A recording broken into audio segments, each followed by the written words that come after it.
Okay, thank you everybody for being here. So now it's my pleasure to introduce Ken Butts. He's an executive engineer at the powertrain control department at Toyota here in the United States. Ken has been a partner on the Circles project for right from the start. We're excited to have Toyota on the team, and specifically Ken, not only with his big picture guidance on many issues, but also really on helping fundamentally on the groundwork, making things work, not only on the level of energy modeling, but also on the level of getting things in the vehicles. So it's a great pleasure to have Ken present now on connected powertrains, the role of energy modeling. Enjoy. Thank you, Benny. I assume you can hear me and see the presentation. Sounds good. Yes. Yeah. So it's been my pleasure to be a member of the Circles Energy team, and so I thought what might be interesting for this community is to take a bit of a step back and look at what we've done on the Circles team from a bit higher perspective. And give you the flavor that what we're doing on Circles is actually quite useful in general when working with connected powertrains.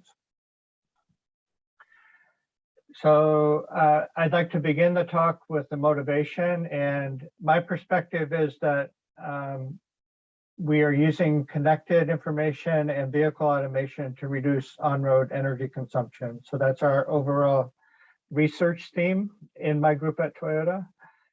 And so with that motivation, that will lead to the general energy model structure that we're using across our different projects, but also, of course, in Circles. And then just a few notes on how we might alter that general energy model structure when we have different types of powertrains, and then close with just a brief description on the applications of Circles, since we saw that very well yesterday with Noor's presentation, and one of the challenges that the team are still pursuing. So first, I'd like to mention that Toyota is transforming itself into a mobility company. And two major thrusts in this regard are that we're becoming much more software and connected focused. And so we're thinking of imagining new services and activities and really trying to use a software first approach to really improve our customers' experiences. But a second major theme is the need to be carbon neutral, and that, of course, is leading to large-scale vehicle electrification. And Toyota has an environmental challenge by 2050 to reduce the CO2 emissions from our new vehicles by 90% from a 2010 baseline. So the work we're doing here in Circles is very much in line with Toyota's direction and moving towards a mobility company. The first project I'd like to mention in terms of motivating energy models is work that we did on the Next Car project, which was a ARPA-E project that ran from 2017 to 2020. Toyota partnered with the Southwest Research and the University of Michigan on this project. And one of the aspects that we investigated on that project was to investigate using connected information to improve the power split between the engine power and the battery power in a plug-in hybrid vehicle. And the way those vehicles work today is they do charge depleting, charge sustaining operation, where the first part of the trip is used in EV mode, and then when the battery is depleted to a certain point, then we go into what we call a hybrid mode, which is a blend between using the engine and the battery and maintaining nominally a constant state of charge in the battery till until the next time we get to charge the vehicle. An intermediate step might be using connected information to have a rough trip plan where we know that at the beginning part of the trip, we're living in the mountains and we're driving in the mountains. And so in that case, we know that the hybrid vehicle mode is actually more efficient than the electric vehicle mode. So we might choose to alter our modes of operation based on our rough driving patterns for a trip that we have planned. Our work was actually to take this to a very granular level and use model predictive control, and given a trip plan and a velocity and power requirement over that trip, to take a very long horizon view of how we would use the battery and engine energy to optimally blend between those two technologies. And overall, this kind of approach can lead to about a 3% energy savings. A second project is one that we're doing with Oak Ridge National Laboratory currently. And it's a smart intersections approach where we're using smart city technologies to integrate the control of vehicle speed and the traffic signals to reduce congestion and energy use. And so here we see a diagram where we're using a green wave control strategy to try to approach the traffic signal at a green state so that we don't have to stop, and we minimize the stops traversing the corridor. And then of course we have circles in which we are also trying to reduce congestion and thereby improve energy consumption on congested highways. So here we have the need to use camera measurements of the traffic flow on the highway, and then use those measurements to then understand the energy benefit that we have provided by introducing our controllers. So I think it's kind of interesting that Toyota has been able to use the same general energy model for all three of these connected powertrain projects. And that general energy structure is simply given a longitudinal drive scenario, quantify the energy consumption. And there are three basic steps to this.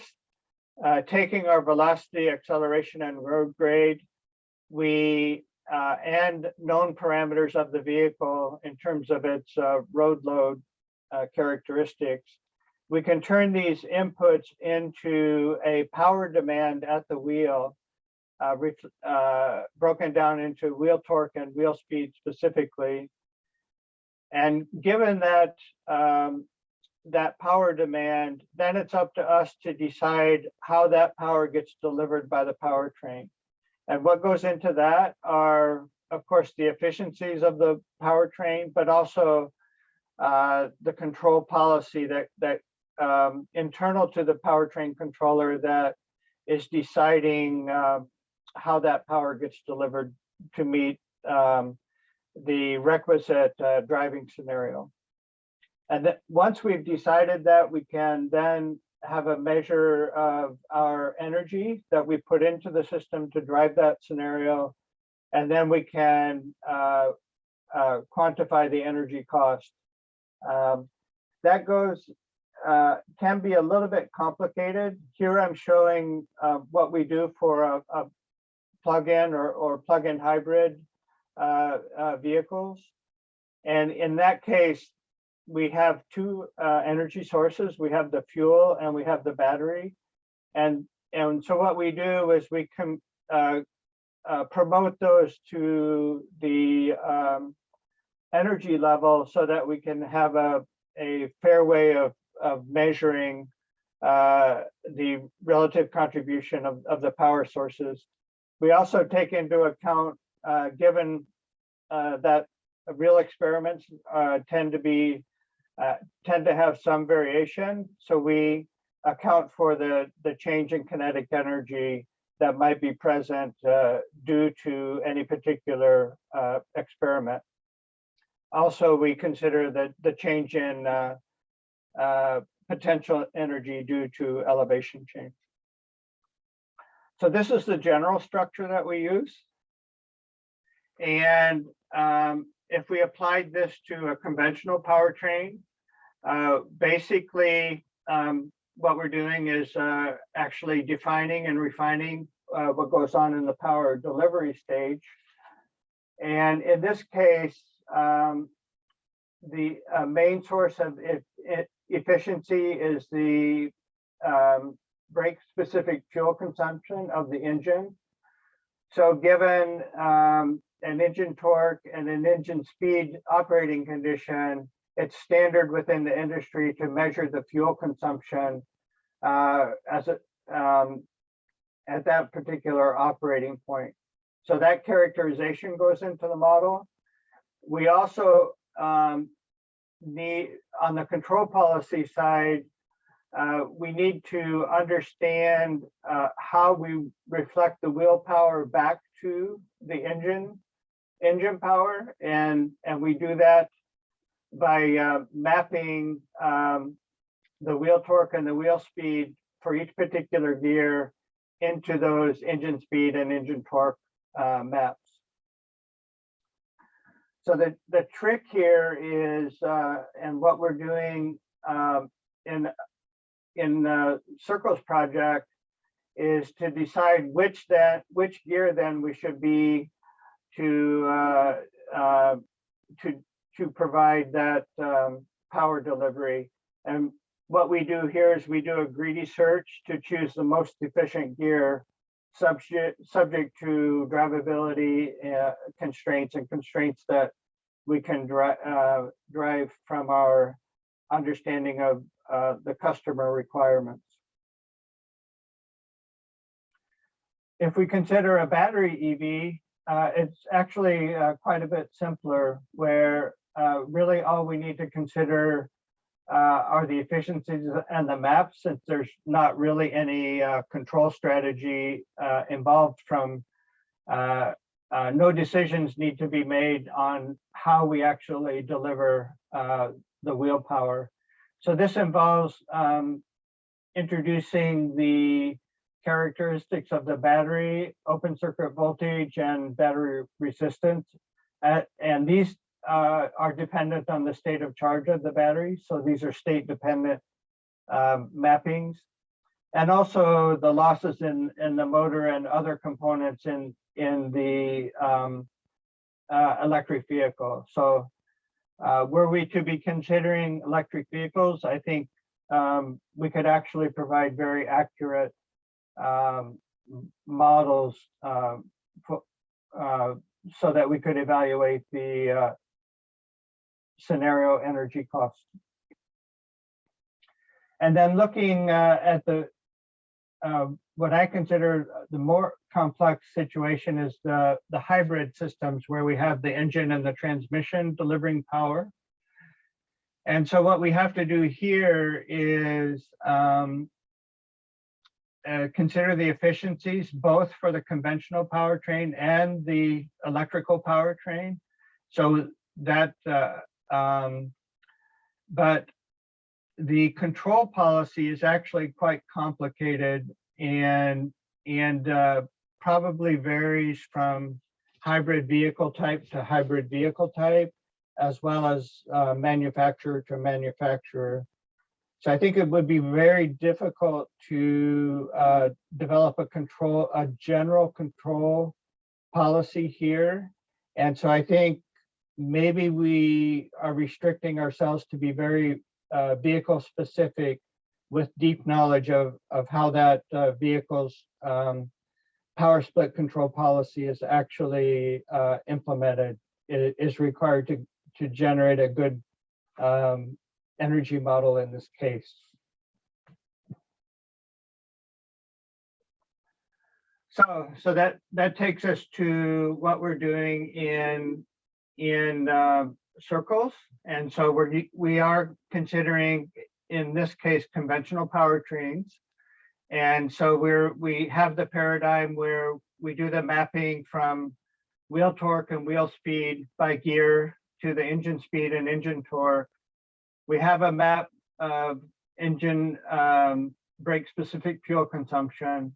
And we're doing the approach where we choose the most efficient gear subject to our constraints.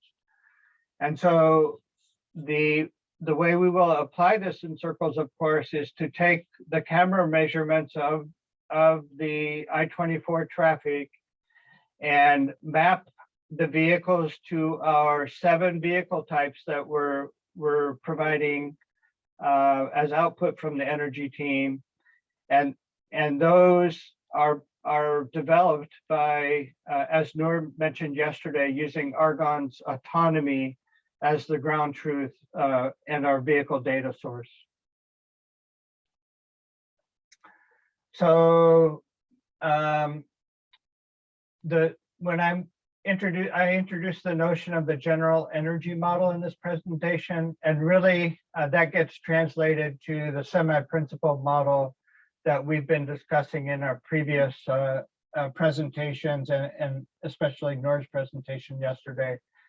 And so what I've been presenting is the data-driven approach where we take dynamometer, or in our case, virtual dynamometer data from autonomy, and introduce those to our principled vehicle model. So we're really discussing this stage here. And you may not have seen this, so I wanted to share that what the output of the virtual dynamometer experiment looks like, that we use this experiment output as the data for our function fitting. So what we do is we prescribe an accelerator pedal schedule. We prescribe the gear, so we force the vehicle to hold in a particular gear, and we prescribe the vehicle speed. And this is a typical dynamometer mode, where a real dynamometer, given these parameters, would adjust the load presented to the vehicle so that that vehicle speed is achieved. And what we are doing in our virtual dynamometer is taking one of the standard model inputs, which is road grade, and we've introduced a closed loop controller so that via this road grade mechanism, we introduce the load to the vehicle that will stabilize the vehicle to that speed, given the gear and accelerator pedal position. So when we do this, we can measure the force delivered to the wheels, the torque produced by the engine speed, and of course, the opposing force that we've introduced by the dynamometer. And that then is the force that we can use to accelerate the vehicle from this operating point. So for our challenge, we are investigating the fact that our first gear operation where the torque converter element in the powertrain is open, and we allow slip between the engine and downstream transmission input. under heavy acceleration. So Suleiman has done a very nice breakdown on a particular model where we analyze our model accuracy by gear. And we can see that the contribution of our total modeling error is definitely dominated by the first gear operation. And so that's why we're paying particular attention to that part of the model at this time. And what I am looking at personally, one aspect of this first gear operation is the operation with open torque converter. And some points I'd like to make here are that the autonomy driver model actually uses a speed look ahead approach to calculate the driver demand torque. There are currently two modes of operation in the autonomy model. There's a transient mode of torque converter that is involved in the initial part of the acceleration, and then there's a steady mode of the torque converter. Currently, our modeling approach is only to consider the steady mode. So we clearly have an opportunity to better match autonomy if we can capture this mode setting of the torque converter. But one of the fundamental challenges that we have that we don't really have any idea yet on how to approach is in this, we're looking at the wheel force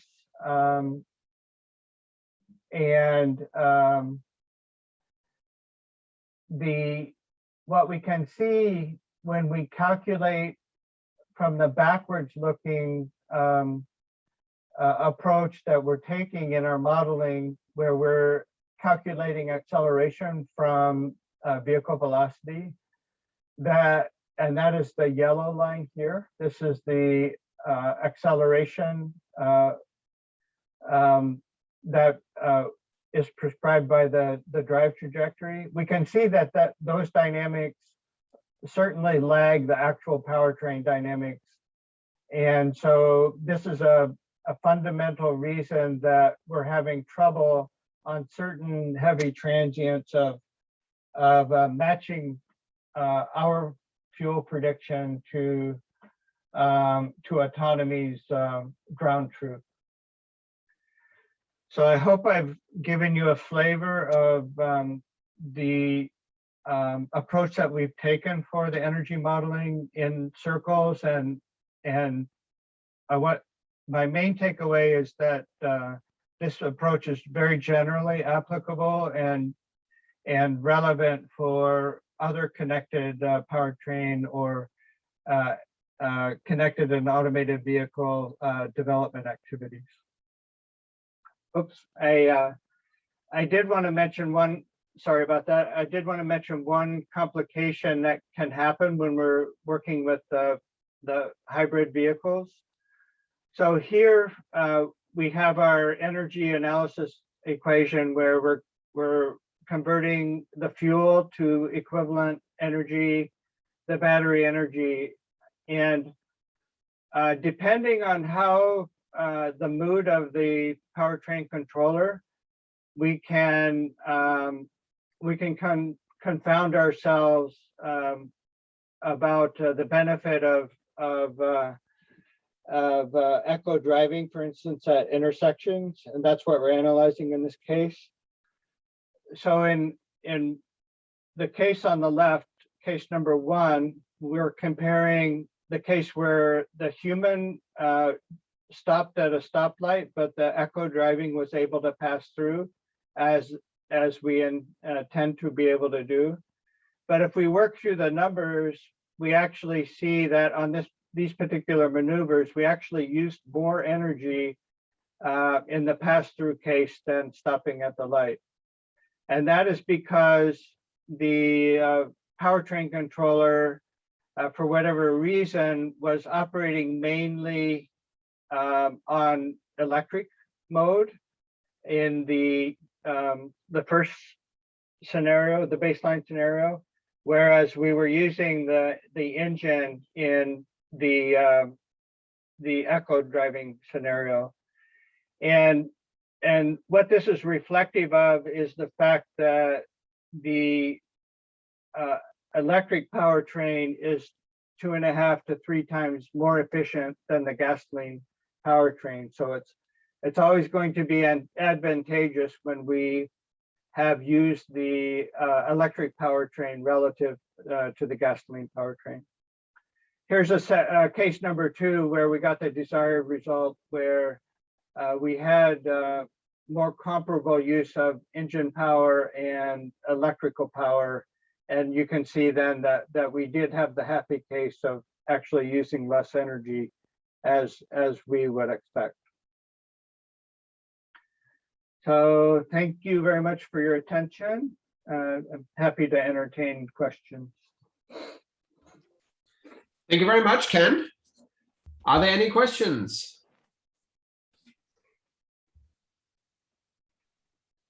I just wanted to say thank you for the great talk, and especially that point you were making at the end about the vehicle being in a certain mode and then making a decision on it. I wonder if you thought a little bit about how that might impact decisions, like, for example, in the hardware team and making assessments about the vehicle and just identifying the state now, and how that might confound inferring what state you might be in by looking at just one set of data, for example.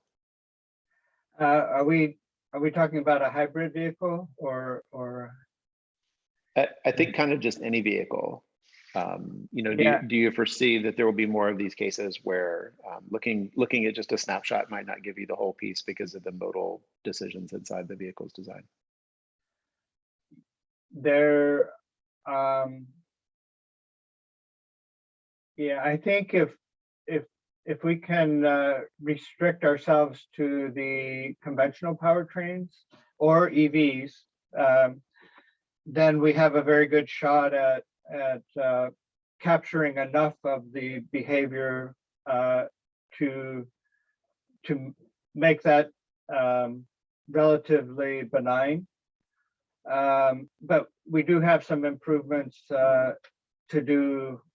As I mentioned, I think more fundamentally, we have the acceleration problem, and it may be that we just need to make an adjustment on the fuel consumption based on the errors that we have, given the fact that we know that we can't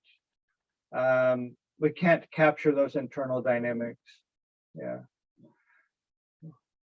So yeah. And I have one question about the last example specifically. It seems to me, and maybe I'm mistaken this, that the comparison is not quite fair in the sense of that when you compare the two reference states on the left, maybe also on the right, but that you end up with different final states. So in one scenario, the battery is at a different charge than it would be in the other state. So if you then compare it with, well, if you cannot plug your vehicle in, for example, but have to eventually charge your battery some other time via the engine, in order to receive the same final state, right?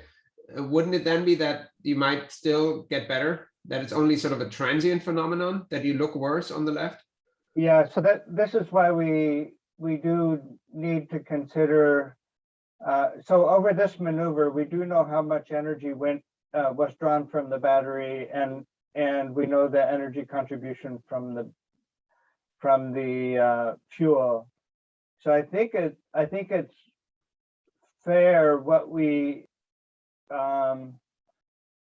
need to do is, to be absolutely fair, would be to have more control over the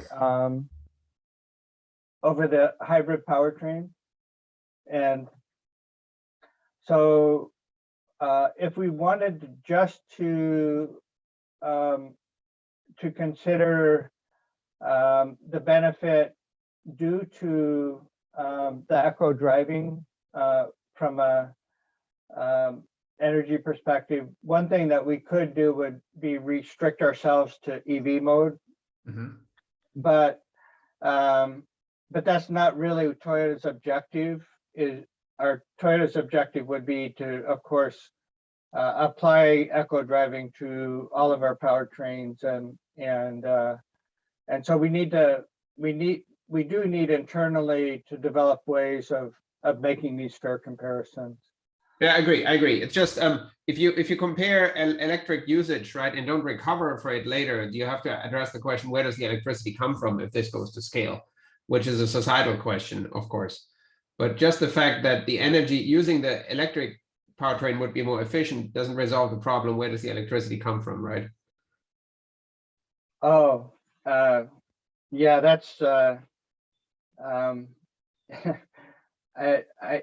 yeah, that's a current discussion point that's pretty interesting. I think Toyota just is publishing information now about how, depending on how the electricity is generated in your region, and maybe a plug-in hybrid vehicle is actually as effective in reducing CO2 as an electric vehicle, for example.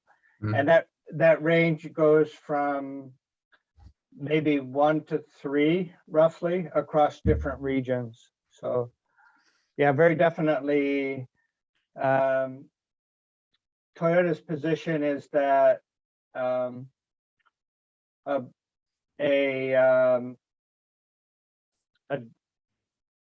just a more balanced use of the energy sources might be appropriate to better use all of our resources. Like I think Toyota sold 15 million hybrid and plug-in hybrid vehicles, and that, according to this analysis, might be worth about 6 million EVs in terms of CO2 reduction, but we would use about 250,000. The amount of battery that we have to put in the vehicles is worth about 250,000 EVs. So there's always as you're suggesting, how do you manage and use the resources that you have available? Yeah. All right, any other quick questions?